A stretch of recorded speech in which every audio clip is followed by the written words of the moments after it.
Good morning, guys. It's me again, and I am going to show you my latest mod, which is the Zakzoop hood soundproofing. And I just wanted to kind of try it out today and kind of see what it worked. It sounds how it sound differed or stuff like that, and it did actually work. The good thing is I do not have that tinny sound inside the cabin anymore, especially on cold starts, and I kind of see that it does kind of lessen that without sacrificing the turbo noise. I like the turbo noise, and I was worried I was going to lose that and not hear it, but I still hear it. It's there. So it's pretty straightforward fit, if you see what I mean. Nothing really out of the ordinary. Didn't take much time doing. Just be careful with those. When you are putting him in, you have to kind of like put him in slowly and kind of line up the holes correctly. There's 14 of them all around. It's kind of a little screw like a Phillips inside that clip. It's a two-piece, and then you push them in, and then once you get into the hole in the hood, you push it all the way. But what I did also is it is threaded, so I gave it a little bit of a turn at the end, holding the clip and turning that screw just a little bit, just to make sure that the legs are open and they're open correctly and snug. The only one that gave me trouble really lining up was that one.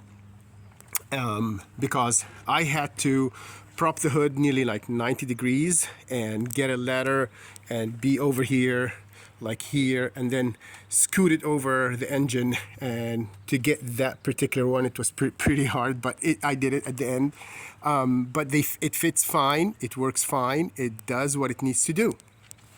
And what I wanted also to share with you is that little mod that I did, which is the one for the pillars. So what I did is I made those pillars, instead of matte, into gloss black, and tinted those windows, and I matched, of course it's ceramic, I matched everything, and it came out really nice, like nearly OEM, like 99%, and it all works together.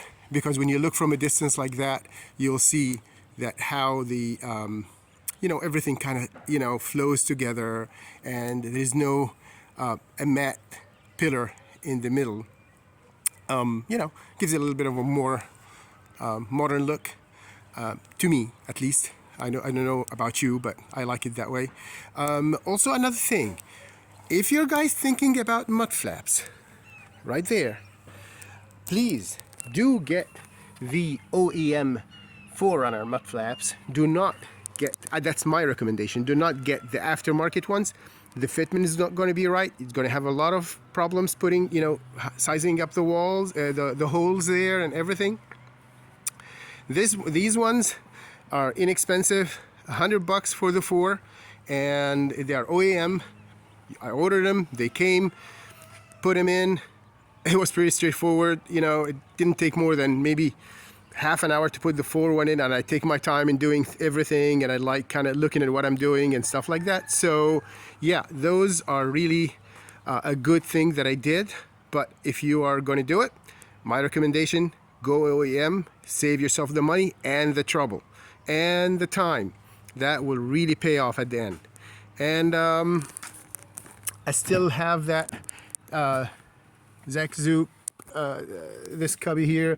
It really helps out. It really helps me out. This one, right on top, it comes like that. You put it on top. You put it on top like that, and it stays snug and everything. It doesn't move, and it helps me put stuff on it and stuff like that. And I like it. That it does what it's supposed to do.